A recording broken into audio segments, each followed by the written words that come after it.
Hey, yo, man, what time is it? You know what time it is, man. 2 a.m.? Yeah, man. Man, you know what?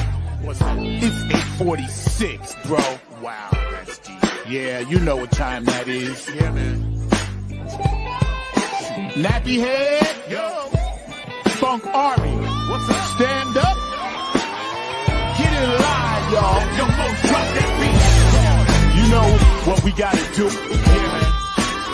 We bringing this funk just for you. You know it. Repeat after me. Say, you don't have to be the best, just gotta outlast the rest.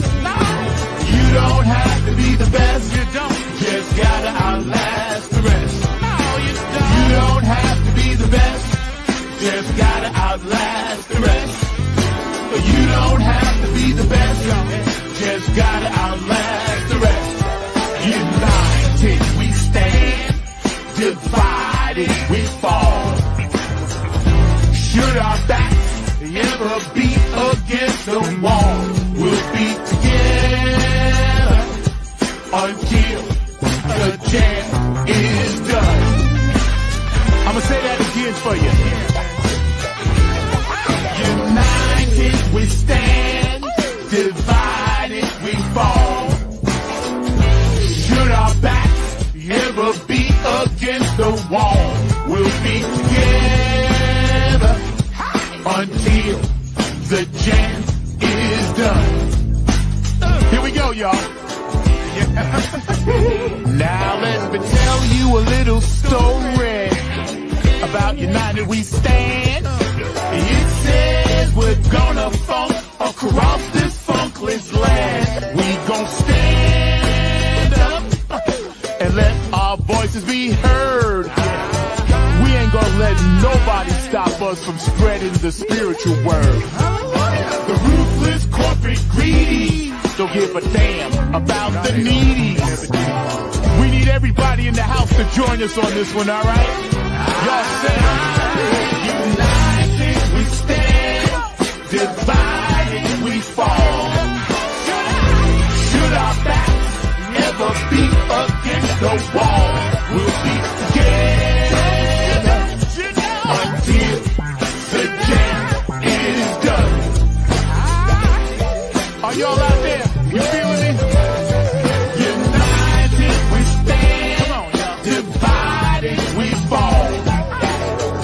Should our backs ever be against the wall, we'll be together until the jam is done. Yeah. Check. 1, 2, 1, 2. United we stand, divided we fall. Funkin' with the poor people most of all, as they poison our mind with food control. Third eye is wide, sacrifice. Wake up and see what they doing to you and me. Keeping a separate product of Illuminati, like the jail cell did my boss John Gotti. Dirty politics and high-priced prostitution reside in all the important positions. Just look around at the injustice in the world. Some forced to live in a deplorable conditions. Watch us, watch what we do. This rap is coming up just for you. So sit back, relax, check out our funk codes. The nappy head funk army always bumping in your drum. Twitter, tweet, the TikTok. The ruthless corporate greedy don't give a damn about the needy. A movement, genocide and homicide is happening all around the world. What up? Promise me this, promise me that. All the fat cats stabbing us in the back. What up? Welcome to Funk from the Front Seat here on 9 on the Grind TV and Zach Robinson YouTube. We got a real special guest for you today. One of our recurring guests, one of my favorite people, my brother, my funk mentor, producer, and all this good stuff, man. And, you know, we go way, way back also. You know, he was an integral part of the Nappy Head Funk Army in New York when we was pumping that. But, you know, before I tell you that, I just want to give a shout out to any birthdays out there. You know, I'm wearing my Bootsy glasses because Bootsy, yabba dabba dooza. I know your birthday's on Thursday, Bubba. So I'm going to give you an early shout out. And mad shouts out to everybody watching around the world. Brenda up in Ohio, hope you feel better. Joan, I know you watching, I hope you feel better. If you got birthdays or anniversaries, know that we care out there. And if you have somebody transition out, it's all good because they're in a higher spirit, higher place. We hurt for the pain down here, but we got to take their love and keep it going, man. So this brother today, Kevin Harrington, man, we're gonna be dropping some stuff. We got a link to his new clothing line that he's got, and his merch. And we're gonna be talking to this brother a little bit about how to self-promote, and also, man, how to own your brand, and things like that, because he has his own company, KHX Experiment, and he's working on that. And we're gonna show you a few of his videos. All right, so y'all check this out. Without further ado, my guy from Queens, by way of Philly, Mr. Kevin Harrington is in the front seat today.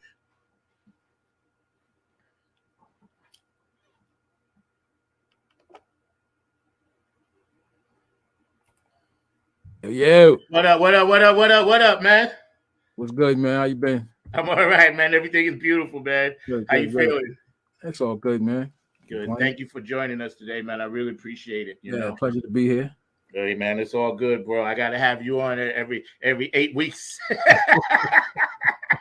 I gotta make sure I touch base. You know what I'm saying? I gotta see your face. Cool. Appreciate it. Yeah, man. So how's the family doing and everything? Everybody's good, man. First. Can't complain. Everybody's good. How about on your end? Good. Yeah, everything is everything down here. Just trying to deal with this thing one day at a time, man. We got a lot to chop up today. We're going to get into some things, man. But before we do, I just want to give a shout out to somebody that shouted you out on Facebook. I don't know if you saw it, but Jeff gave you a shout out. Jeff Roberson.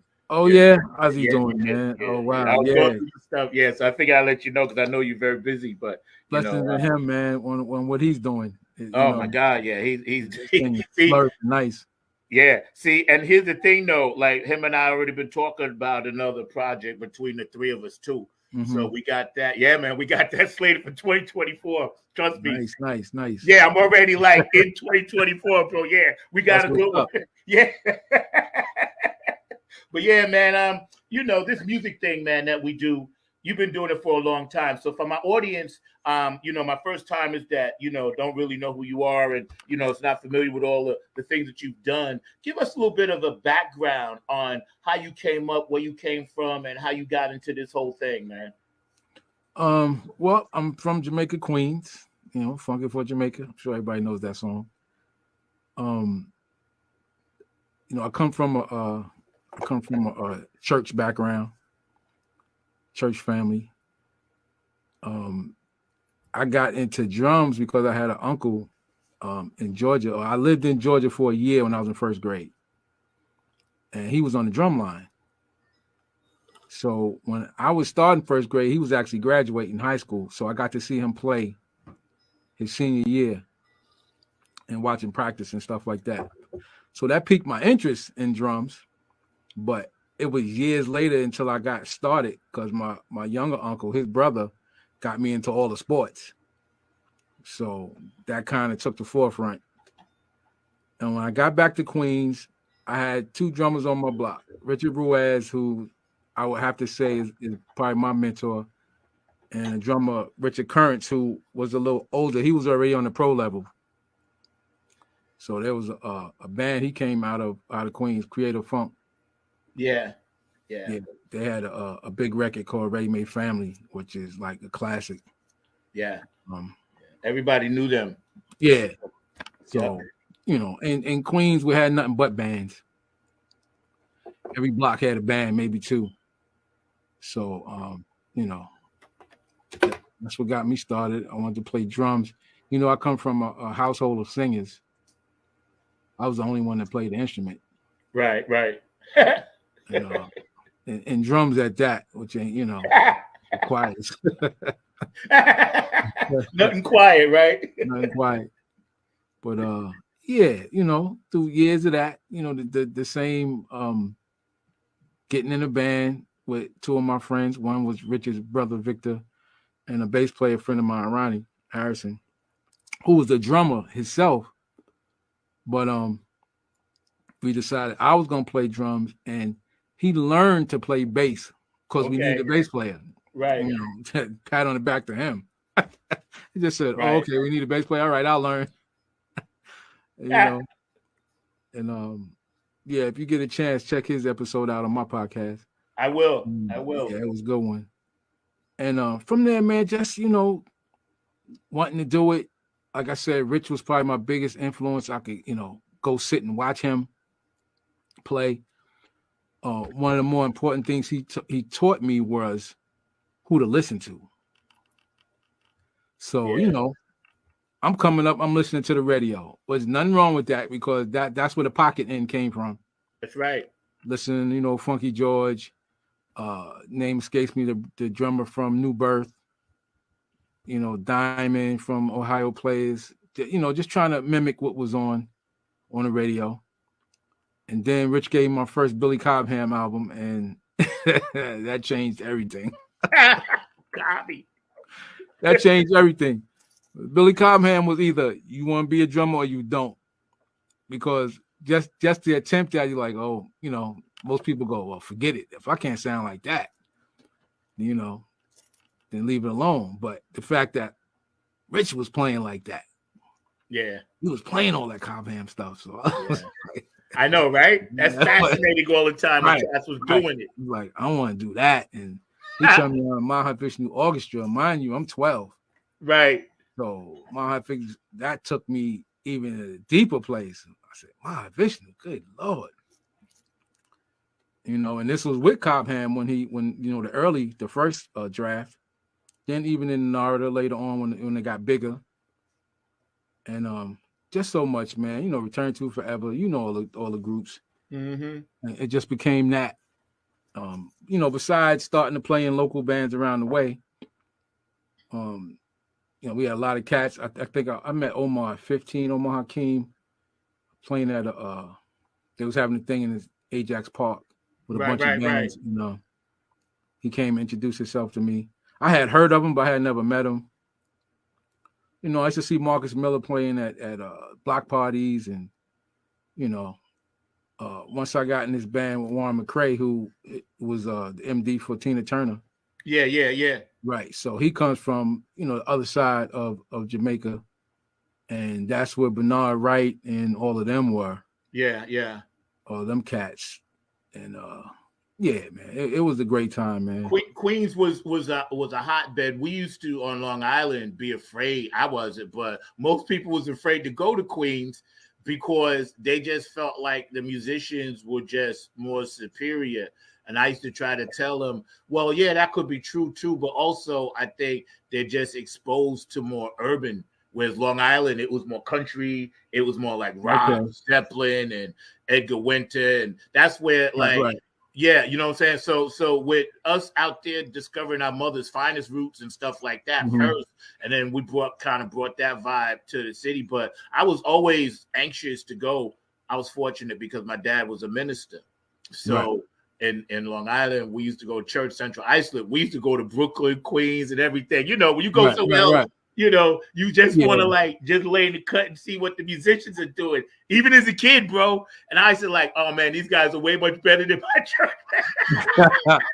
Yeah, because I was playing Herbie Hancock in church, and we were playing the straight four, My father wasn't a minister yet at that time, but later on he became one. But we was church hopping all the time. Excuse me one second. Yeah. Put on my light. Sorry. We was church hopping all the time, so yeah. I'd always pay attention to. It's funny though, in church I paid more attention to who was playing keyboard than I did the drummers. Really? Yeah, for some reason. Yeah. By the time I started playing in church, because I had an aunt, my Aunt Carrie, rest in peace. She was a member of what they call one of James Cleveland's choirs. God, I forgot the name of them now. Triborough Mass. Okay. Yes. Yeah. So they had got nominated for a Grammy. She got to go out to the Grammys back then, early '80s, I believe. And so I was playing. We was in the church, and I would play for her. Right. Now, at that time, I'm trying to find somebody who knows who Chick Corea and them are. Right. So I came across one keyboard player came to church who knew who Chick was. And that was it. Yeah. So stuff that I was, wanted to play there, they had no idea what I was talking about. So that's why I look at church now and go, well, now finally. Yes, right, exactly. We was doing that. I tell these young guys, listen, you guys are doing fusion. I was like, we was funking fusion hard before it became a thing. And it kind of got not spurned, but it was good. But the elders didn't really feel it. I can't say they didn't like it. You wasn't playing that in church, man. Yeah. You was going to get the boot. Feel it. Like, what is that? Beat it. Yep. Yeah, right. Because whenever I used to try to deviate, they used to look at me like, "Don't you even dare!" Yeah, it was all 2-4 at 180. Right. Right. Whenever I used to even think about deviating, they would look back at me because they knew he's going to do some crazy stuff. And it's crazy. They would be like, church I was playing that, man, they didn't even have a hi-hat. So, they ain't care nothing about the drums, man. No, you see something on the side of the street, so I'm like, yeah, grab that. So they're gonna spend the money in the organ. Yes. I met Skip Anderson because when the church was looking for a Hammond EB3, and so my aunt told me to look for one, right? So I'm looking in the voice and I find one in the back. And so the price is right. We go to get it at we was on 30th Street, of course. What was the studio that was downstairs? I can't remember what it was. It was one of the popular studios. Anyway, we go to get it. We meet it, and it's Skip Anderson from at the time he was playing with Lenny White. Right. For 29. And for anybody knows, he went on to play with Luther. Yeah. He wrote the tune that Luther sang with the dancer. Man, my recall's getting bad, man. The dancer, you know what song I'm talking about? Oh, with Luther Vandross? Luther and the Hines brother. Gregory. Gregory, right? That tune, right? Yeah, okay. I think that was a movie thing too. Yeah, so that was a popular song. Nothing Better Than Love or whatever the name tune was. Somebody knows. Yeah, so I got to talking to him, and we end up dropping him at Lenny's house because at that time Lenny was living in Laurelton. And just from that, but again, I'm like, so y'all pay that much for an organ, and y'all don't even buy a drum stool, man. I know. Sit in the chair. I'm sitting in the chair the whole time. That's why when I met what's his name when he was playing in that straight back chair. What's the drummer, Ainsley? Ainsley, yeah. I said he's straight out the storefront church with that, baby. Yes, the chair. The chair. I played in the chair for years. For years I couldn't sit on a drum stool in church. It ruined me. Man. That was some funny times, man. I remember that with Ainsley. Yeah, he was sitting in the chair. As soon as I saw that, man, I said he's straight out the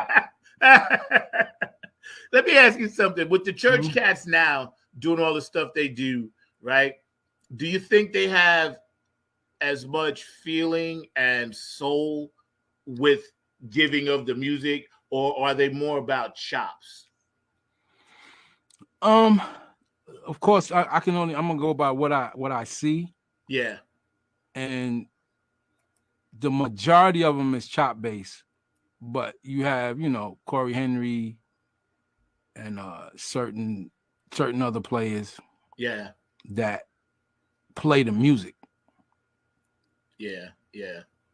And the soul, but majority of it is chops, and they got that. They got the chops, but the I would say the spiritual part of it is missing. Yeah, there is, because I know when I listen, I try to listen. Connection is missing. Yes, and see, I try to listen to as much contemporary music as I can, especially in the gospel thing, since we all came up in it, right? And I hear some really nice stuff. A lot of it is kind of like jazz. A lot of it KHX. I hear that out there too. You know what I'm saying? So, and they putting that spiritual feel to it. A lot of ladies are doing a lot of nice things or whatever. So I appreciate it all. But then sometimes I'm listening to something and it'll just be like a straight thing from like 10 minutes long of just like, and I miss the message. Yeah. You know, I miss there's no sensitivity, there's no dynamics. To me, it's they're not playing with the choirs. Yeah. They're just playing loud and doing their thing. Yeah, me, like, I don't hear the connection. Yes. A lot of it, you know, and it depends on who you're listening to, but I see that, and it's like everybody's going for theirs, you know. Look at me, and the choir just be screaming. Yeah. You know, but and that's what I was looking for. That word you just said, the connection between band and choir. You know, my thing that I hear with a lot of them, I was like, so nobody cares anything about dynamics. About, you know, it's like y'all do realize they're trying to sing, right? And you're playing as hard as you can. Yes. And to me, you're working way too hard, because the music will carry you. And I try to tell young bucks, you know, like, pull the reins back in, you know.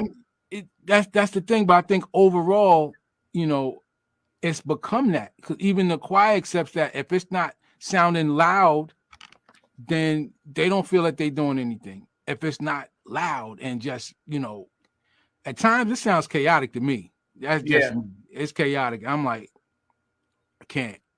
Yeah. I can't. I feel the same way. That's why I always try to, I guess, offer, suggestions and advice to a lot of people I see that's doing it like that, because, you know, I don't have to be in the physical building, but I do still have my ears, you know. Yeah.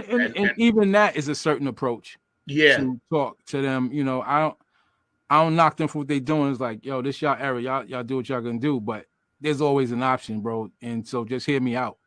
Yeah. I'm not telling you to change. I'm just giving you, maybe, you know, try that and just see how you like it. If you don't, then you don't do it. But have an option. Don't always be on 10. Yeah. Right. Because then you got nowhere to go. Nowhere to go, man.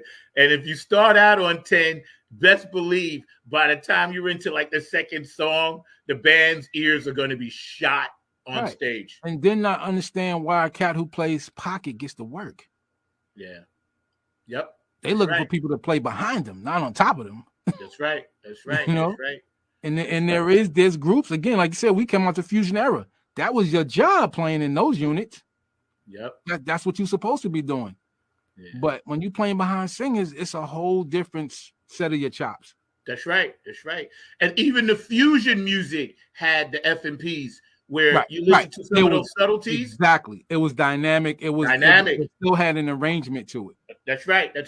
Dynamic. And see, that's why you mentioned Billy Cobham and Lenny White and, you know, these great drummers, Chambers and all these guys, because that's why they could fluctuate and go from thing to thing to thing to thing. Right. Because it wasn't just their like, of course they got chops, baddest cats in the world. Right. But when you listen to Dennis, like you told me this, you turned me on to the Sugar Hill stuff. Mm-hmm. I didn't even know that. Yep. And Dave Weckl. Dave Weckl played him and the bass player. They did Natalie Cole's Inseparable album. Oh, yes. Joe Sample. Mm-hmm. So this is the same dude who also played on Madonna tracks, just like Omar. Straight pocket. Yep.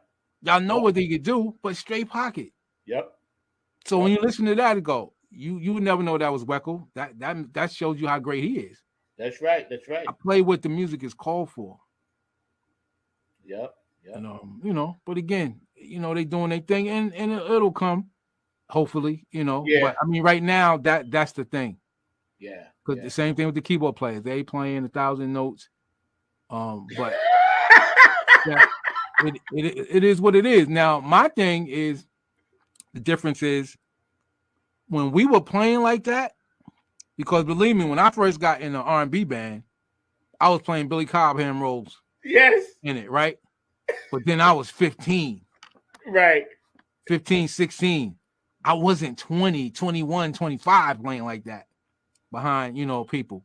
So once I moved into the especially around the way at that time, there was a lot of singing groups, males. So you know, everything was about dynamics. Everything was breakdown. So, you know, that whole Blue Magic, Stylistics type stuff. You getting fired for playing a whole bunch of stuff. Yep. You getting fired. Yep. So, you know, you play what's called, and then at that time, it was about them breakdowns, man. Something as simple as that.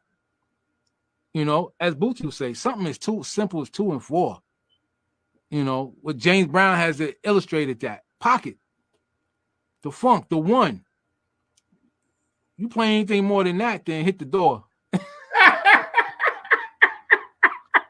You know what I'm saying? We listening to Stubblefield, man, and listening to that funk, that type of, you know, stuff they playing. Yep. And it's pocket.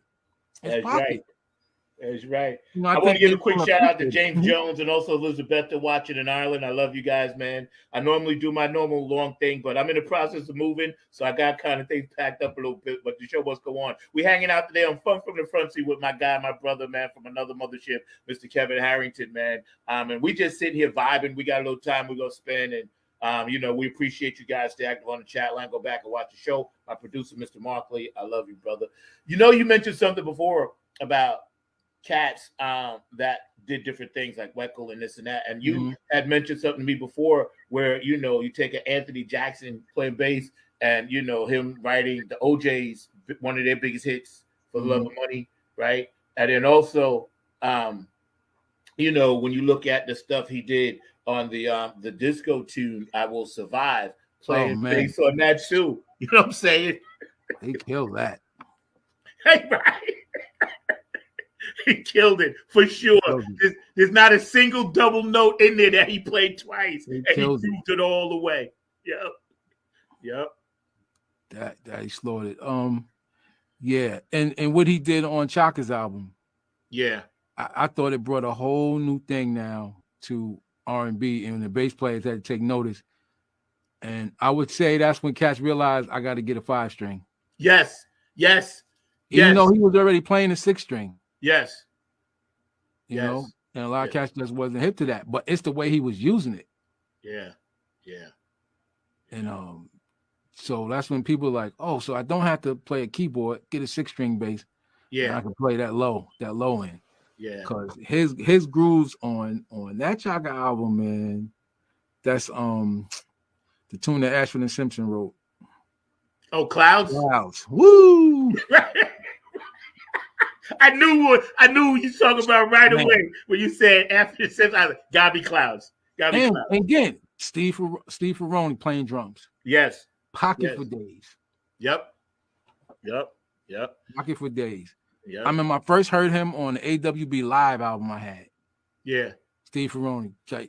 You know, for me, he was playing with them where he kept it interesting, but it was pocket, and I was like, him and Harvey Mason. Yes. Yep. That was like, this is how you could keep yourself interested, keep it slick, but never disturb the groove. Yeah, exactly.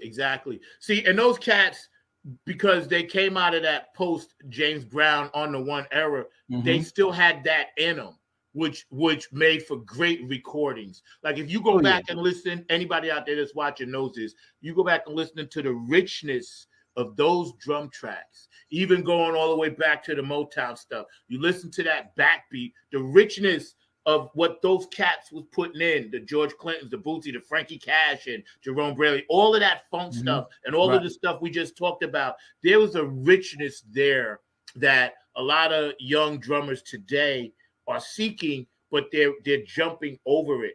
And I wish they would just kind of go back and just listen. Don't go back to try to learn first. First, just listen.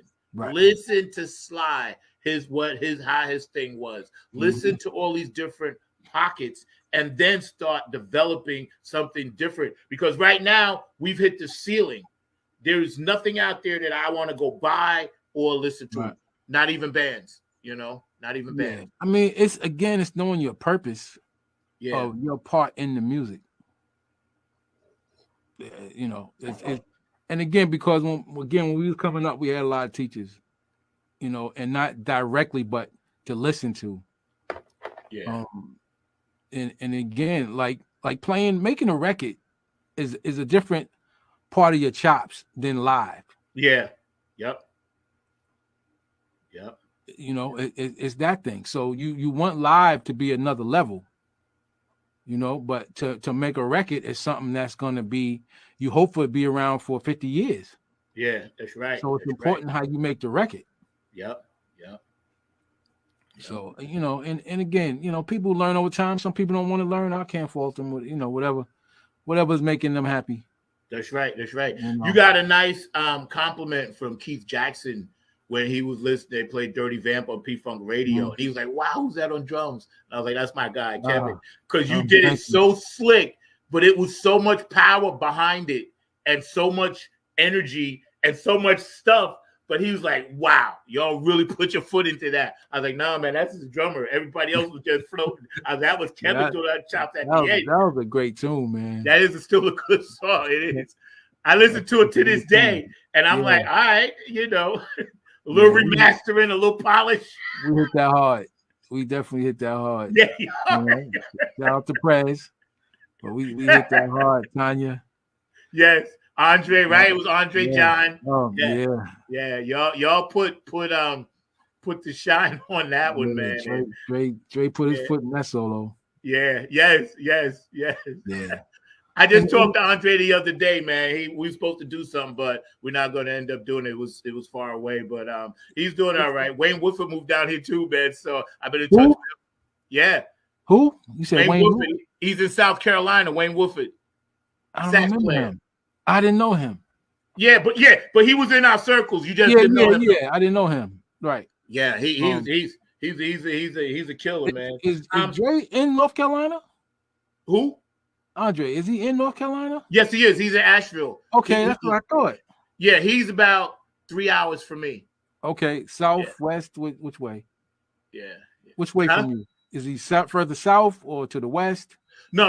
Andre is towards Kentucky. He's up in Asheville, going towards Boone, up in the mountains. Okay. So I would guess that's like west. I guess that's northeast. Mm-hmm. Okay. Yeah. But he's chilling over there. I talk to him regularly. We stay up on it because he's working with some local people over there. Whatever. Yeah. I seen him posting. I would see Asheville at first. I thought maybe just went there for a gig, but then I was like, wow, he's been there a long time. Did he move? You know? Yeah. Him and his mom. Yeah, but he's doing good. He told me to tell you hello. He's doing good, man. Because I told him I was like, Kev's coming on. He's like, oh, make sure you shout him out. And Spacey T that you never met also admires your work. Cat from California. Yeah, man. Spacey. He's insane, man. And you know, because I was turning him on to who did stuff, Revolution, this and that, and he heard that. He's like, wow, who did that? I was like, yo, that was done in Queens. My guy Kev did that, man. But yo, yeah, man. That's why we got to do part 2. Yeah, because I was in another space there. I never did that again, man. Nothing was coming. Like that was coming to me. It was like, okay. Yeah. I felt totally honored that you guys even put it in that space. Yeah, man. And then to have Jeff come in and do what he did, you know, I got to have my cousins on point. Yeah, man. Yeah. Kayla, I remember she was little and I used to bring her to the studio, you know. Now she's 19, but I used to bring her. And she used to be just hanging out, 3 years old. You know what I'm saying? Ain't that crazy? Yeah, it is. It is. It's a blessing because I think about, you know, how many people that particular project has touched at a time when they needed it. You know, that's why periodically you see me drop it and put songs out and, you know, just let people know, hey, this ain't for me. This was for you guys. It always was for you guys. We didn't make this for us. We always made it for you guys. Always, man, you know. So we're hanging out with Kevin Harrington today, man. So what you got new in the KHX experiment? What's going on? Well, I mean, I'm working on my project, you know, among some other things. Working I'm part of a what would you call it? Because you know I do licensing stuff myself. Yes. But I'm also part of another company. My friend Warren McCray and Trevor McGill have. Okay. So, you know, I submit stuff to that. And you know, with the clothing line, I'm doing that.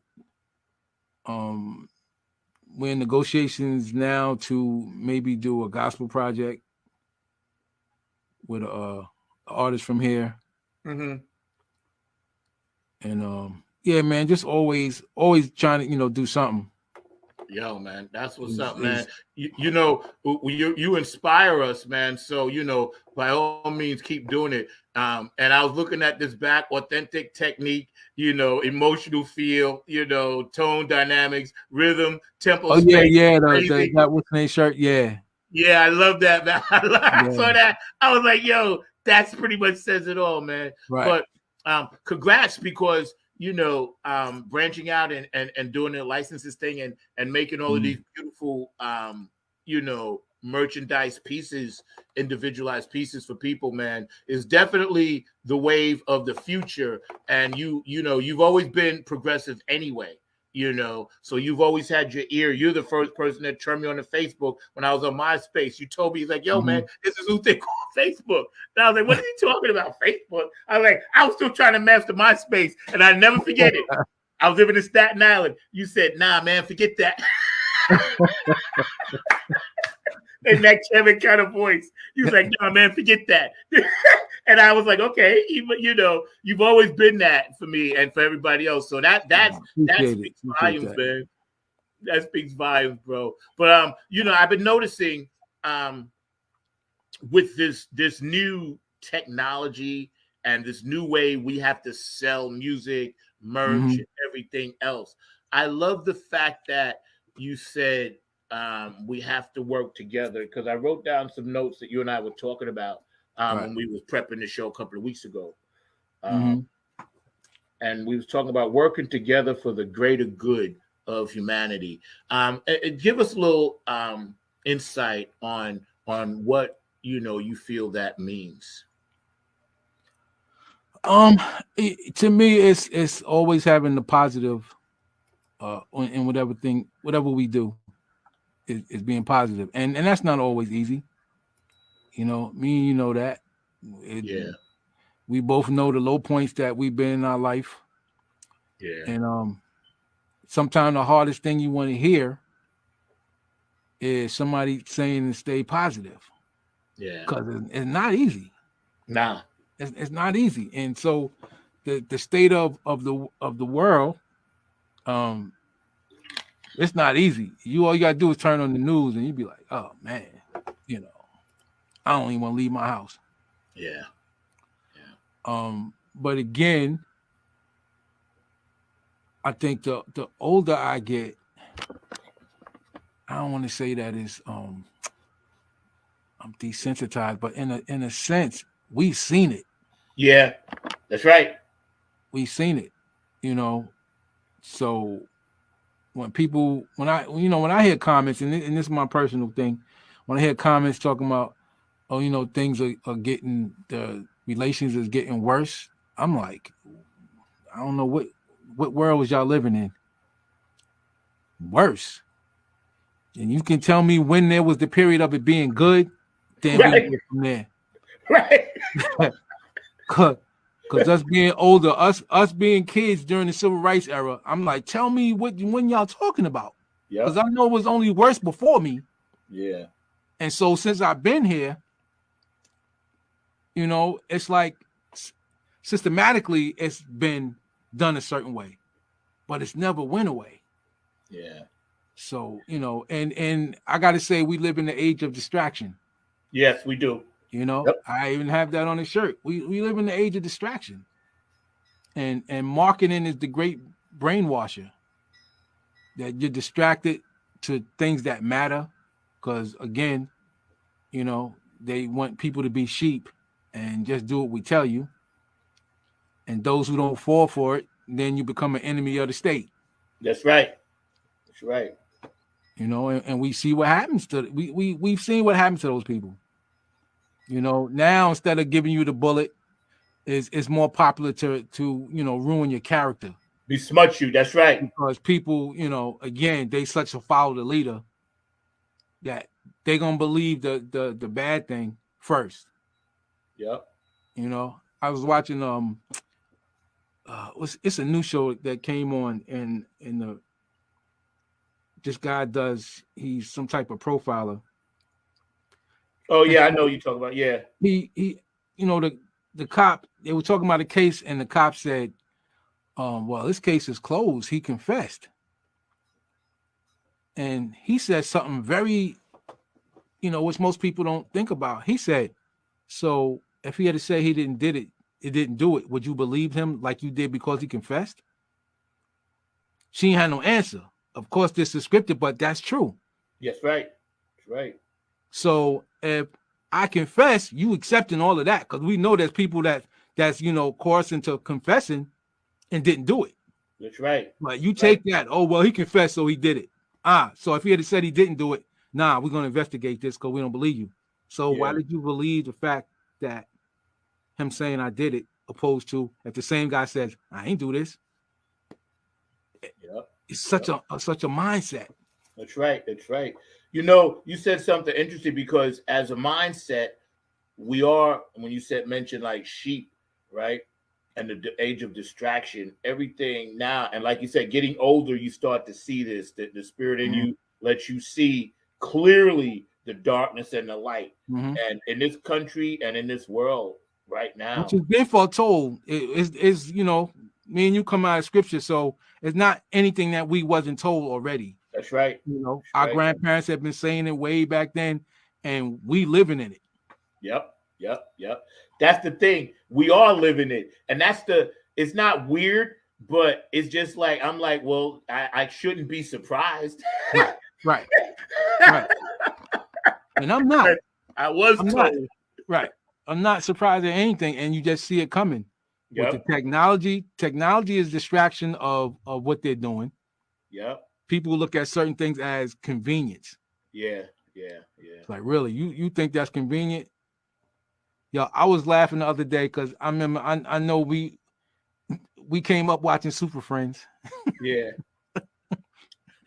There was an episode that they showed where computers was taking over everything. Yeah. So people were just sitting back in the chair, and the guy pulling the gas station, and the nozzle would come off by itself and put it in the car, and he was just sitting there doing nothing. And people thought that was great. Yeah. Like Twilight, they go in Twilight Zone, it was like, yeah, but they don't need you anymore. Yeah, that's right. Even they showed episodes like that where people were getting replaced. Obsolete. So here we are. Yep. Obsolete. I had a passenger the other day in my Uber car, this lady, and we was talking, right? And she was from like Iowa, I think. And we were talking about, cars and stuff, right? So I told her, I was like, I wouldn't want a car that takes over from me. I said, I don't want anything smarter than me trying to drive me around. Right. I said, right there off the bat, there's something wrong with that. I said, because now you're basically rendering my brain useless. And my brain then says, okay, well, you got time to do other things. But I don't want to do other things when I'm driving.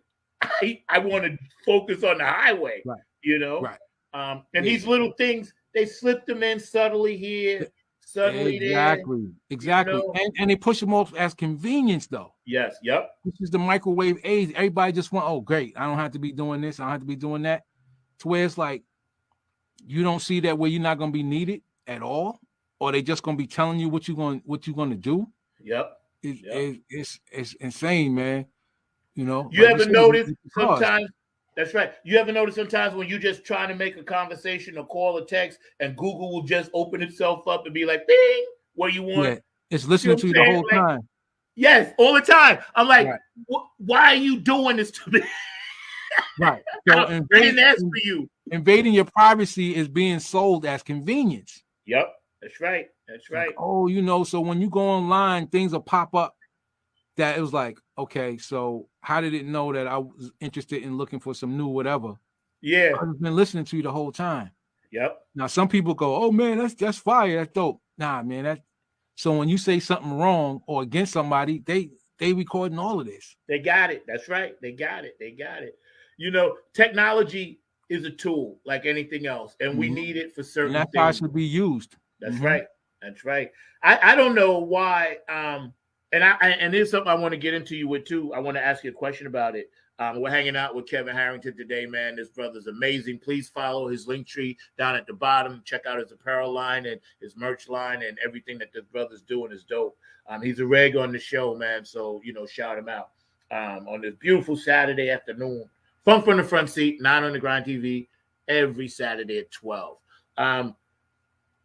When we look at like a lot of the technology that they're utilizing to, they claim, save the world, but yet we still, cancer, we know is big business. We know, people going off the war, coming back with prosthetics, big business. Rehab, big business. They have all this stuff planned.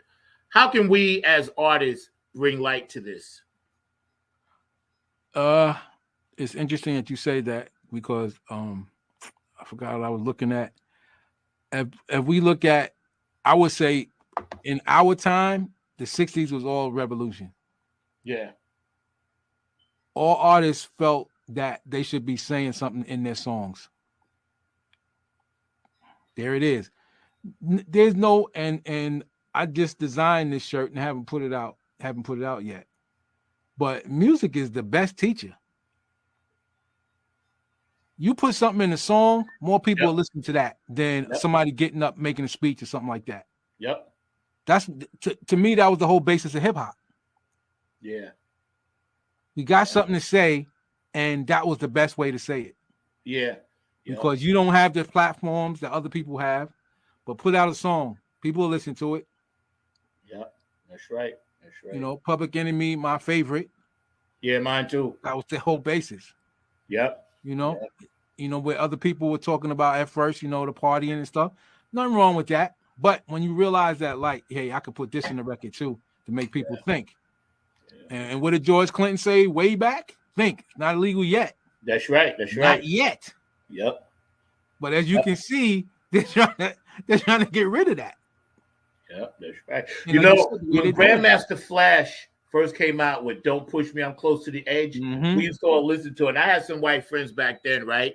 And they didn't know. I was like, yo, this brother is talking about exactly what he sees every day. And they was like, really? I was like, yo, listen to it. Right. He's telling you, all the stuff that he sees. Grew up to be pimps makers, big money makers, right? Robin needs to spend the 20s and 10s, and you want to grow up to be just like them. It's basically telling you, like, listen, this is the new form of information. I'm giving it to you, and I'm going to put it, like you just said, in a way that you could groove in this hip hop, whatever. Right. Because before that, it was all spoken word. You had the last poets. Yes. The poets were already doing that. Yeah, that's right. But what happens when you got a lot of people that wasn't into it, put the music to it? Oh, now it's a whole different thing. Yeah. Because it's basically the same thing, but now put some music to it. So now the music done grabbed you, and so now you'll listen. Yeah. People need to go back and listen to some of the stuff the last poet said, because that is even happening now. Right. Yep. Again, I really gotten into some of Angela Davis stuff. Yes. I watch her and to talk about what was going on, and you realize that fight hasn't stopped. We've achieved some key places to get in, but even those people, you got to be careful of, because along the way they lost who they were. That's and right. they become part of the system. That's right. So now we can't assume because somebody got the same skin tone as you that they understand and they're gonna fight for you. That's right. Chuck D said that every brother ain't a brother because of color. Yep. Exactly. Shout out to Chuck D. Exactly. Yep. Look who got rid of Malcolm, and look who got rid of certain people. Yep. That's right. We are chopping it up today with Kev, because some of this stuff needs to be said, and I know you guys will go back and watch it. Stay active on the chat line, man. Funk from the front seat. Self-promotion, and especially the brown skin community, has always been a push-pull kind of thing, where we pushing it, but then we got other brothers and sisters trying to pull it back down. Right. So as an independent promoter, businessman, entrepreneur, what advice do you have for our young people trying to just cut out the outside noise? Well, it's for me, I think the young people got a probably a better handle on it. Yeah. Because the one thing I do like is that once they get on that grind, that hustle, they go. Yeah. My thing is, if they really educate themselves first about it, then they won't run into them same pitfalls other people do, because they have the drive. Yeah. To do it, which is very important. But why not have the drive and the knowledge to go with it? Yeah, that's right. That's right. Because to this day, we still getting the same thing with these artists as 60 years ago. And back then the artists didn't even have a choice. Remember at one time they couldn't even copyright their own songs. Black folks couldn't even copyright their own songs at one time. So as time went on, how is it that you're still falling into the same thing? Yeah. It's great to hear that some of these artists realize now that, I'm gonna own my masters. They've got hip to that. Publishing, that's where your money is. When that streaming came, here comes the next robbery. Yeah. Now, I gotta say, for a new artist, you may want to stream first because you want to build the audience base. So it makes sense. But once you get to a certain place, stop streaming. And what did Prince show? You got to come to my site to buy my product. Yeah. Yep. Because you don't have, if you're established, you don't have to keep streaming. If you got a fan base and you got followers, then they'll come to where your stuff is. Yeah. That's right.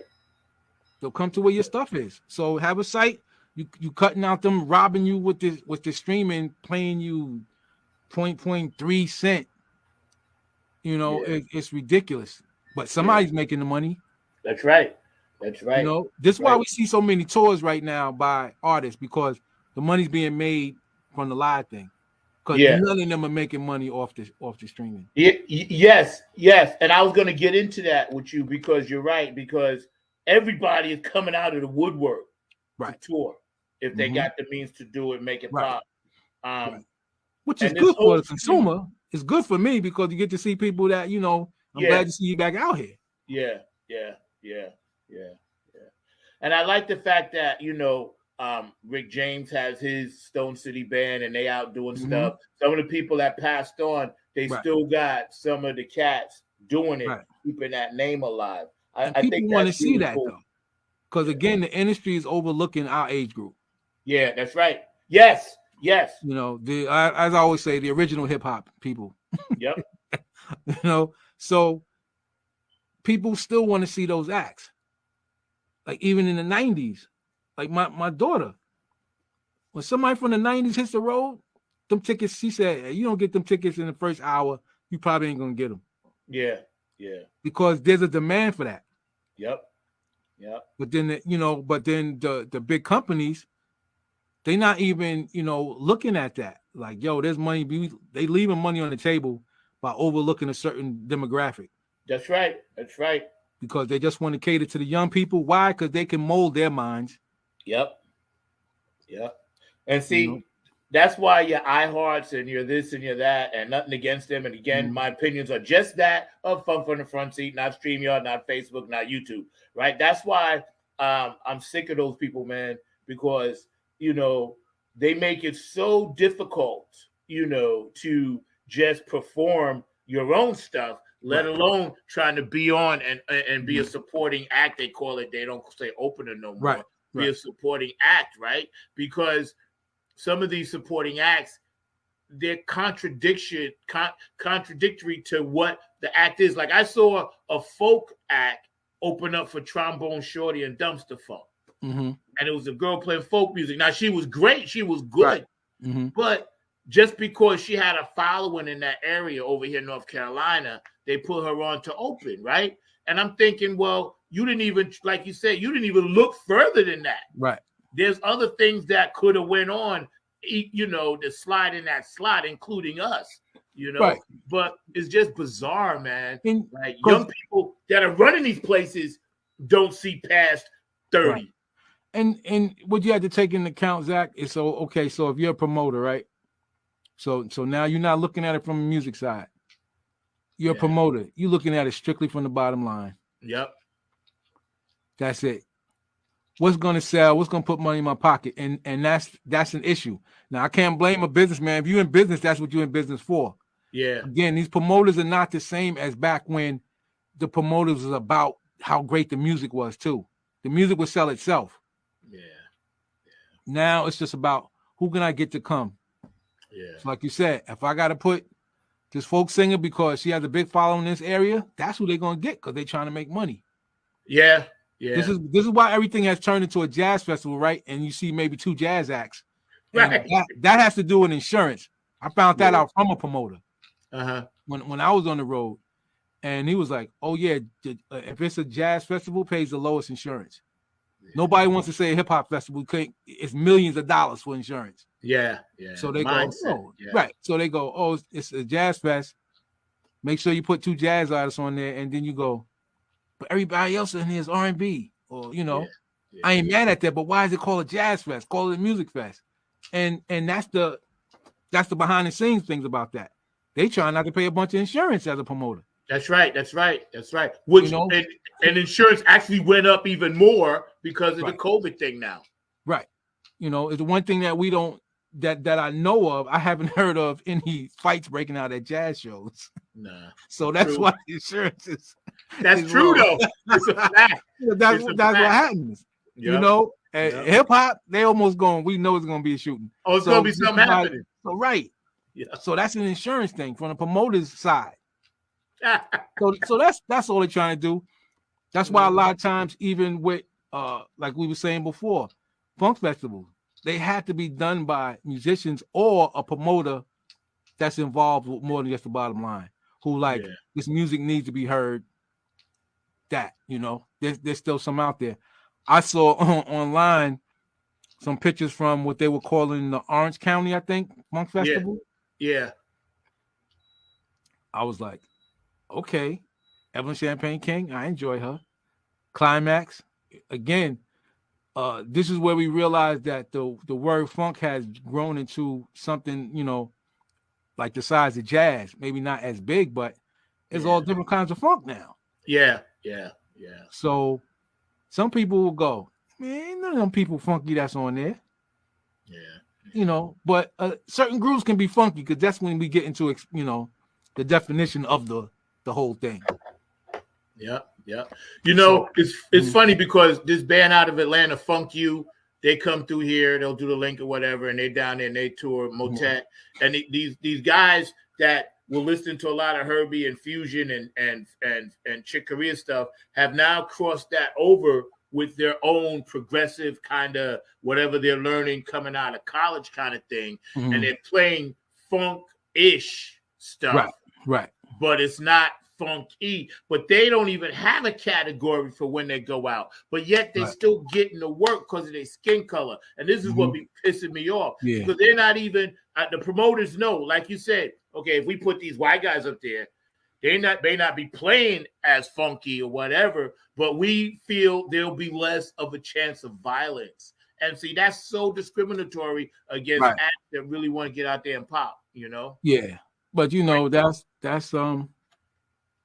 that's Louis Armstrong and them, and then Dixieland came. Why? Because y'all couldn't play what they were playing. Right. So we'll call what we do something else. He said Dixieland.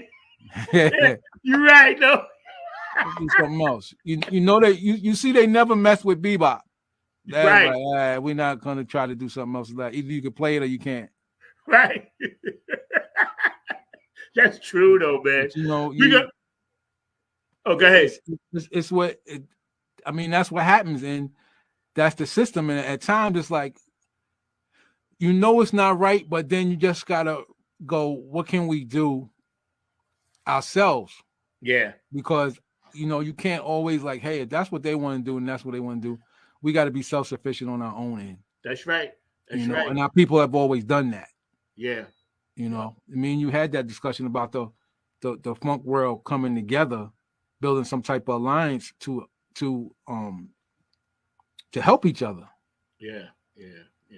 I just think there has to be that parent company, and then everything else you have to put on your old show. Like I always said, what Sinbad was doing to me was it.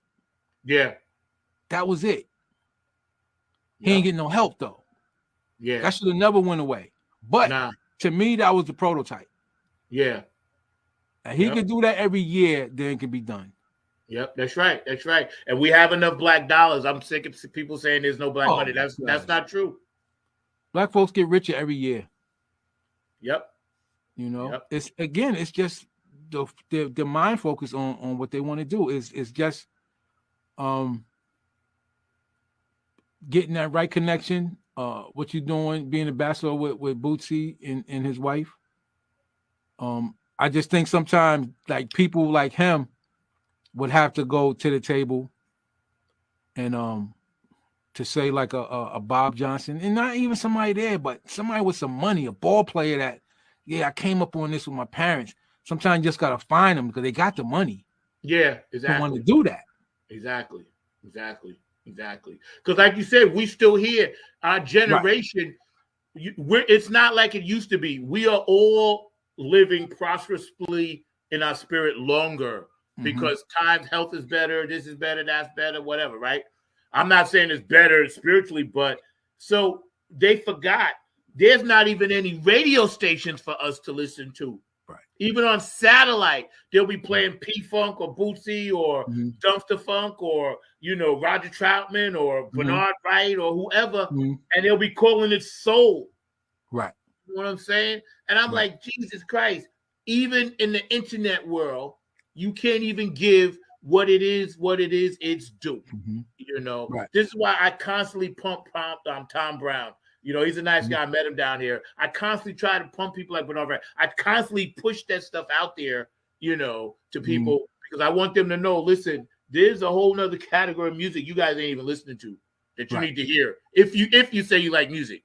Right. You know what I'm saying? If you say so. We hanging out there. Yo, bro, you mind if I show one of your videos? I got a couple of here, man. We're hanging out with Kevin. Y'all sit back, man. We still got a little bit of time to spend with this brother. We're going to talk a little bit more about what's happening up on the hill and, hanging out and talking about his new apparel and how, we need independence in our community. But y'all check this out, man. This one talented brother, man. Peep this, yo.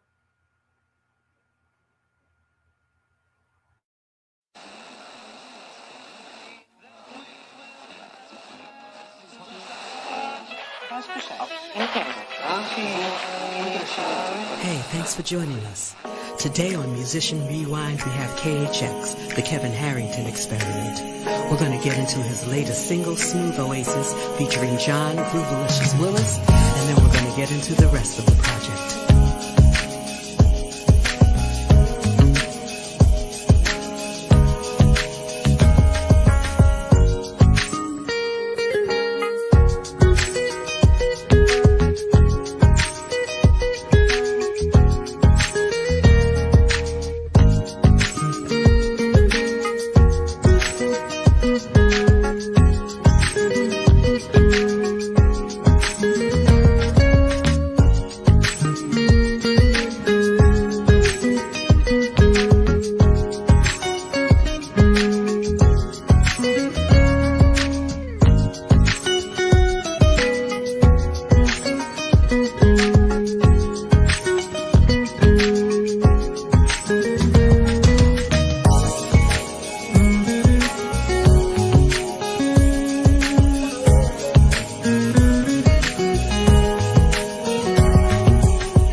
Okay, that's a wrap.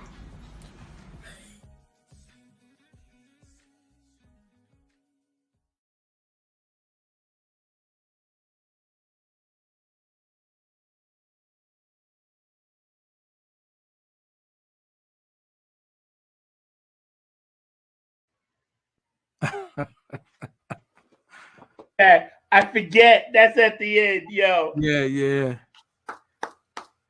Kudos, man. Kudos, Yeah, man. she's at the end of my next one. I love that. Just because it's with her, she's interested, and I bought her a keyboard and stuff, and so that's become my thing. And in my videos, she'll always be doing that, and you'll see the growth because she's older now. So people always also see how she's getting older. So she'll always be saying that it's a rap. That's my thing for my videos. Yo, I love that, man. Yo, I love it. Yo, that is so slick. So tell us a little bit about that concept before we get back into the other clothing thing. But when you were making that, thinking about that music and putting it together, what did you really want to do? Because to me, it's amazing. I sit back and watch it every now and then, and to see groove in there, So when I do my thing, so Kevin Harrington Experiment is just what it is. There'll be different styles of music. So I'm always gonna be featuring somebody. It's more so that. So of course with John, because like even with John, right? So people that know that we play with Nappy Head, and you heard John, but then probably wouldn't expect John to be smooth like that. Yeah. Even when you listen to his project. I told him, I said, wow, people be surprised that you can be as raunchy as you are and then being smooth as you are. Yeah. And again, because when we came up in music, we was listening to everything. That's right. Right. I didn't want to do just the one thing. So I've always, lean that way. But again, doing your project showed my other thing. When we was doing that was funk based. Yeah. I haven't even gotten to that with me. Only now, here's the other thing. I know we haven't gotten to it yet. As far as promoting your stuff. Yeah. So being experimental, I'm like, okay, I want to do whatever kind of music I want to do. But here where the roadblock came. When you're trying to promote it to stations, here comes the lanes. Right. Like, they're not going to take that whole thing. Oh, no, we only play R&B. Oh, no, we only play smooth jazz. And so, you got this other stuff on there. So now I can't send the whole thing. Yeah. To one station. Yeah. So now that's where it started getting split up. And then I realized that, okay, so they're showing me that my next project, I'm going to have to do smooth jazz, the whole thing. Yeah. I'm going to have to do funk, the whole thing. I'm going to have to do whatever, the whole thing to get it, because they just will not take it. Them days of those stations is over. Yeah. They want it to be, whatever it is that they do. To where, again, when we was coming up, radio play, whatever was good music. Yeah, it was all, yes, exactly. That was the whole purpose of listening to the radio, to hear something new. That's where you heard all your new. First time I heard. It was good for us. I'm glad that was going on in our time. Yep, me too. Because that exposed me to all kinds of music. Yep. I listened to classical. Me too. Everything. Yep. I remember the first time I heard Sammy Davis Jr. singing Candyman. Mm-hmm. I was like, what? Who can make the sun rise? Right? I was like, you mean to tell me this how he got to get on? This how he got to get on the Sammy freaking Davis Jr. Right. Singing Candyman. Right. But can do it. That was the other thing, though. That was the thing, though. He pulled it off. Yeah. Right. So there goes the people with their mouth dropping. Go, wow. You know, we thought all y'all did was sing blues and rhythm, and you know. Yep. And perfect example. Remember Elvis Presley came out with that song "In the Ghetto." You know what I'm saying? Now, how the hell you Elvis? Come on now. But he pulled it off because he was good. But again, he was singing about the ghetto, and even if black people was like, okay, it's all pretty good. It got some. It made me feel a certain way. But I'm like, you know what I'm saying? Yeah. But you know, even on the just on the fact of the word ghetto, it depends on the world where you are, because everybody don't look like us in the ghetto. So that's right. You know, you can go to certain places and they're gonna whatever the majority of people look like, there's gonna be a ghetto area. That's right. That's right. And you know what? I was just thinking about this the other day, and this is totally off the subject. But when I watch all these shows, and nothing against, you know, Tyler Perry and this and that and BT, because I know they're doing what they do. But I'm like, I told somebody, you know, we talked about it in the car, and I was like, that ain't no proper representation of black people. I'll tell you right now. It's not. And they pushing that narrative. Well, let's understand BT not owned by us. So that's what people need to understand. Bob Johnson showed that, Unitel had this, so the people who own MTV own that. Yep. So we ain't getting to pick what the narrative. We ain't getting to pick the narrative. Like, I don't know black people that dress like that. I don't know black people that talk like that. And we definitely don't spend hours and hours in the house fighting each other over BS. Exactly. So why you think that? Why you pushing that narrative? Right. It's crazy, man. You know, it's crazy. Again, that definitely goes to what Malcolm always said. You got to have your own. You have to. Yep. And every other group does. Yep. Every other group does. Telemundo, NBC. Right. But who is that? So they get to do their own thing. Yeah, right.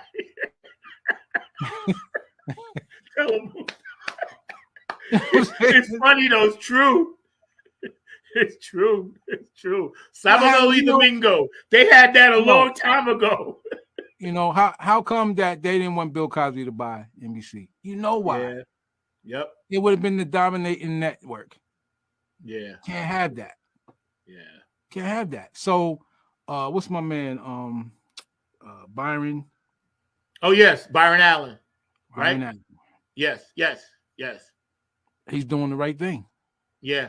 Because it comes a time you got to stop talking about, I want to seat at the table. Make your own table with excellent carpenters. As they said, make your own table. Who says you have to keep trying to do that? Yeah, that's right. You don't need that validation. That's right. Please, see, you just said the key word. We don't need the validation because it's already been validated what it is. Exactly. They're copying us. We ain't spending thousands, tens of thousands of dollars to get no injections and stuff like that. Yeah. So who you copying? I ain't laying out in the sun risking skin cancer trying to get dark. Yeah. I got melanin. Yeah. You know? Yeah. And see, and the crazy part is the government treat these crazy people, politics and high-priced prostitution got people convinced that we have to constantly fight each other and hate each other just so they can continue to steal more. And then half the time we're doing stuff to ourselves and don't realize it. But that's what I'm saying. Distraction. Yep. So if people go back through history and they'll see that what any system doesn't want is the people unite. You don't, because first of all, there's poor people in every color of the rainbow. Yeah. What they don't want is for them to get together and realize, hey, I don't have a problem with you.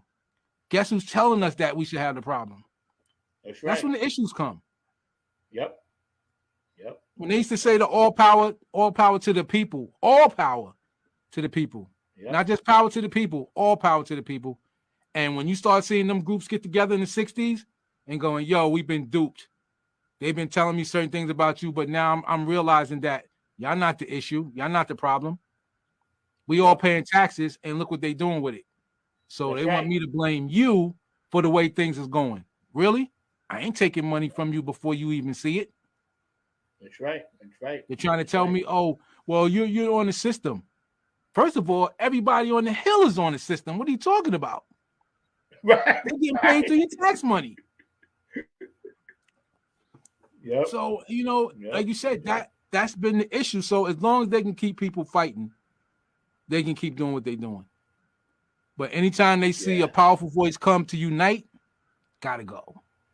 That person gotta go. We've seen that through history. Yep. And I'm praying this time around. I was just gonna say, I didn't mean to cut you off, but I'm praying this time around when we see what's getting ready to happen again, what just happened 3.5 years ago, whatever, right? I really pray and hope that people have heeded the warning and the lessons.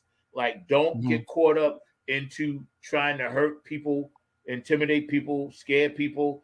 Just let the thing play out, because it's going to play out like it's supposed to anyway. Because we don't really, there's no way somebody that's 75 years old that's been in Washington, D.C. for 55 plus years can relate to me. And they got millions and I'm working with hundreds. You know what I'm saying? Right. It can't be done. Right. And like George Carlin said, we were never part of the game. Nope. He said that as common. Never part of the game. Nope. Now, because of guys like you and things that we're trying to do, and you know, your company and things that I'm trying to do, whatever, hopefully people can watch some of this stuff and be like, okay, if they need that little push, here's your little push. Just do it. You know, because I can tell you, I talked to this brother before this thing even started 4 years ago, about I wanted to do something. Him and I talked in the car about it, and we talked about it for months before I even brought it to Mark, you know, about just trying to bring this whole funk thing together. So God made that a reality. So anything you set your mind to, trust me, you can do it. You can do it, man. Yeah. It's not always easy, and it's going to be some pushback, but like I always said to you, though, there's some people somewhere else trying to do the same thing. And if everybody can find each other, there's more strength in the unity. You pool your resources and stuff like that. Because when you're separated, then you know you're going on what you have. There's no way we're the only ones trying to do this. And but that's the thing, everybody's all spread out. That's why. Yeah. I know Bootsy just put a video out that I copied and pasted to my page. If you guys want to watch that, it's really cool. It's about like 2-3 minutes, but he was just talking about the genesis of the mothership and what actually it was purposely for. Because the reason he said George did that, because he wanted everybody, all those groups, to spread out and just go. That was the purpose. That Bootsy broke it down like that, and now that it's still teetering, you know. And don't forget, shout out Tony Cam and Funk All Stars. We play New Year's Eve up in Virginia somewhere, so I'll be with them. But now that we're at this point where you could be in one state, I can be in another, and we can use all this technology that we've had for the past 30 years and really make it work. I really want other people to get the idea of tribe, because I think, in my opinion, that's what we're missing. Is the tribe. You know, it's the like, okay, I can do this and you can do that, so let's switch off and trade, you know, instead of bringing in an outside force. What are your thoughts on that? What you're saying makes perfect sense. That's what you do. I mean, at one time, people wasn't using money. That's what they were doing. I got this skill, you got this skill. I'll do this for you, you do this for me. Yeah. You know, that's to me, that's what the working together, you know, thing is for the common cause. You know, and I mean, this is where, I mean, with technology, you can reach the globe. So that's the good thing. With the push of a button, that's the good thing. So, you know, a lot of things, like you'll see all these people come on and I could tell you how to do this, I could tell you how to do all of that. And it was like, yeah, I think if you could, you wouldn't be on here trying to help nobody, but you know, that's just me. The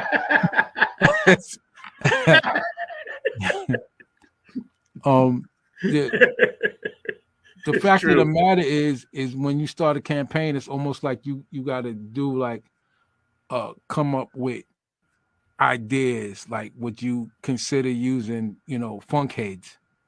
You make that a movement. You know what I'm saying? And this is for people who listen to the music, because that's really who you're going to need the support from. The people who listen to it. So if that was the thing, the funk heads of the world, then that's who you want to reach out to, because if you could grab new people, that'd be great. But we already know who's out here. again, because we still here, you know, it was my sister, you know, God bless her, rest in peace, who turned me on to Parliament. My sister took me to my first live show, you know, to see R&B and soul groups. Yeah. So she was always doing that. So you have people who love the music who don't play anything. Yeah. They just love the music. So now it's about orchestrating that. Yeah. Again, this is where I go back to Sinbad. He was doing it. So people were like, yeah. So people who love that music were going to that. Yeah. You know, and that's just a thing. If it's going to be that thing, then a campaign really has to, marketing wise, you have to target that to get the people who love that music. You got to get them somehow in a group. Yeah, that's right. And, you know, be able to reach out to them. This is happening here because it's not just here. You know, as much as I stayed in Europe, they love it over there. Yeah, they love it over there. Again, we talking about. I know this was years ago, but Alexander O'Neal, who I always liked, sold out Wembley Stadium 2 nights by itself. Wow. By himself. Wow. And so, Wembley, that's the piece de resistance over there, exactly. Wembley. So again, you know, somebody may go, yeah, that was a long time ago. I'm like, yeah, but all them people ain't died off. That's right. You know, these are the people that's not buying records no more because ain't nobody making nothing they want to hear. Yep. So that's the audience that has to be targeted. Like, where the funk heads at? They looking at, because their thing is like, who's making the new music like we like? Yep. And again, you know, the platform's getting thrown in your face of who they want you to see, but this is where the internet and everything comes into play, and it's, you know, it can be done. It's just a campaign that has to be promoted, and you know, and there's the other thing. Everything takes money. Yep. But, shout out to George the Funk Vinci, Elizabeth, James Jones, and another brother that just dropped something. So a great artist he is. He does great work, man. George does great work. Yeah, he does his thing for sure. He's a true funk soldier, Club Funketeer ambassador, and artist as well. You know, so we appreciate you, George, man. You the man. You know, when we look at a lot of the comparisons to styles of how you want to put your music out there, how you want to market it. The thing that bothers me is that you can buy algorithms, numbers, and prop that, attach that to your stuff. And I tell people a lot of these numbers are not real. They're juiced, you know. What do you think about that? I would say that's part of the game. That's part of the game. That is an old practice. That's nothing that the majors don't still do to this day. The majors now, they still do that because it's perception. If people, I put it like this: how does the con artist work? He makes you think that he's doing a certain thing. Right. So I can drive up in whatever is an expensive car. Never said it was mine. I never said this car was mine. Here goes people's perception. Oh, wow, he's driving a nice car. He must have money. They thought that. I never told them that. Yeah. That's part of the whole scam. I never told you that. Yeah. I'm gonna get out in a nice suit. Now I'm gonna come talk my hustle. Here come the pimp game. Here come the pimp game. I got $2 in my pocket. But I'm gonna make y'all think y'all. And we seen it on large scales, man. We seen people pull that off. You know, people do it to banks. They'll come in the bank and just look at the way somebody dressed. Now, of course, it's harder for our skin tone, but then that's why you have somebody work for you. And you go in there and get this loan because they're gonna think you own the company. You never said that you owned it, but they looking at your skin color, then use it to your advantage. That's right. That's right. That's you know, right. and there's organizations that do that. But that became part of the whole thing, that labels would buy their own artist records to make it seem that it was doing well. Yeah. Because that's the only thing that people are respecting. So, you know, the kids get taken in by that to go, yeah, you know, what's the name? You may say, yeah, that record ain't that hot to me. Yeah, well, it sold 2 million. Okay, see, you think it sold 2 million because that's what they said. The company had to buy 1.5 million of them.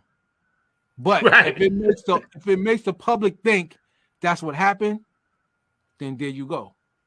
Yep, that's right. And that's part of it. So that's why you can buy numbers. Because when people see your stuff, they go, oh man, yo, his stuff is doing good. It's for that reason. Now, for those of us come from a certain era, we don't like that. But again, we got to understand that's the game. Yeah, it is. This is how people are getting out there. So then you go, well, I can't keep bringing this bat, and everybody's got 9s on their show on their hips. I can't win. I'm carrying a bat. They can shoot me before I even get close. That's right. That's right. Because, you know, part of the game. And my thing is, people got to do what they got to do. And I think sometimes as musicians, when we come from, is why we get left in a certain area, because we're not willing to play that game. Yeah. You know, but at the same time, we can't complain that some no talented dude is doing this and now he's on TV and blah, blah, blah. Why? Because they're willing to do whatever. You know, they don't have that, you know, I'm not a good musician, I'm not a good bass player or whatever it is. However, I'm gonna make somebody think that I am. Yeah. Because with all this technology out here, I don't play half the instruments. You know, I play them good enough that I know what I want to hear. But I'm no superb, you know, instrument on nothing else. And you like you said, it's a tool, so you use it to your advantage. And that's just something that they started, where people could buy numbers. Back in the 80s, we had a producer hit me and my partner to this. He said, hey, he said, if you got the money, he said, your tune could come out at number 5 with a bullet, if that's where you want it to be. Yeah. And when he told me that, I realized the whole thing is it's just a game. It's the money. It's just a game. It's a money thing.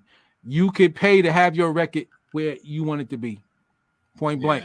So when we see the award shows now and people be upset, being that I know the game, I go, yeah, okay. Nothing to get mad about. That's right. You go. I only hear about them. Yep. I watched the replays on YouTube. I haven't sat down and actually watched an award show in forever until we all get on one. Me, you, Jeff, everybody else. Yo, we got a dope comment. Mark Lee, get ready to jump on. Also, shout out to George the Funk Vinci. Back in the day, radio stations helped with sales because you only heard what was played. That's right. Right. And look at the payola scandals that used to be back then. Yeah, that's right. People were paying. People were paying that their record played. Sometimes, but you know what? Sometimes that's the only way they could get them on. Yeah. You know, because again, especially as artists of color, we was facing a whole nother situation. So, you know, when you watch Cadillac Records, my man did what he had to do to get Muddy Waters on the air, because he knows they're not gonna play no black artists unless I'm giving them something. Yep. So that was a reality. That was a reality across the board. Yeah, you know, we not playing this. Our sponsor ain't gonna have it. That's right. And see, that's why when Little Richard and all of them was first coming through, that's why I get so pissed off that he don't have no statues and he ain't on the Mount Rushmore, because he's one of the few people that flipped it 2 or 3 times, you know, put white stuff on his face so he could be more palatable to the audience. They had him tone down his what they considered racist movements and shaking his hips and this and that and putting his leg on the keyboard and gyrating when Elvis was basically watching him, and then Elvis comes out and does it. And then they're like, okay, well, you get away with it. But you know what? But then let's remember the early days of Elvis, he had to take the flack. Yeah. They was like, we don't want our children watching this guy. However, when they realized rock and roll wasn't going nowhere, their thing was, well, let us be the top of it. That's all it was. Let us be the top of it. And that's something they still haven't been able to do with hip hop. But they've tried. They've been trying, but they couldn't do it. But back then it was like, okay, this is not going anywhere. Then let Elvis be the king. Because they ain't like him either when he came.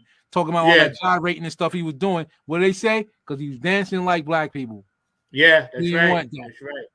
But when they saw that even the promoters was going, are you kidding me? I ain't giving up this money. Right. I better figure something else out. Right. And we're going to put him in movies too. Right. Figure something else out. And so it became that. All right, well, then we'll have to be in charge of it. Mm-hmm. Yeah. In the story. You know what's weird? Like, Mark, come on and jump in this conversation. But you know what's weird? Like, there used to be a buffer zone between movies, toys, products, and music. Whereas, yes, they put out a song, but then you might hear the song in a movie as a track or whatever, or some scene or something. But then they may come out with a toy or a doll after. Now, when these people are sitting in these corporate offices, they have the whole thing, the doll, the fast food that they're going to link it to, commercial, right? Kentucky Fried or whatever, Taco Bell. I don't eat none of that crap, and neither should y'all. Nope. Shout out to my boo and her family. And then they have, okay, we already got it set up for this movie. So it's all of this stuff is going to drop, then the song's going to drop, then it's going to be in this tour, right? So they basically lock this stuff in such a way to where there's no it just feels so styrofoamish, like another styrofoam cup coming out of the bag. You know what I'm saying? And that bothers me, man. Now, Mark, you had a comment. Oh, go ahead, Kevin. Yeah, a couple of things. One is called a monopoly. No, Kevin, you was going to say something. No, let him go ahead.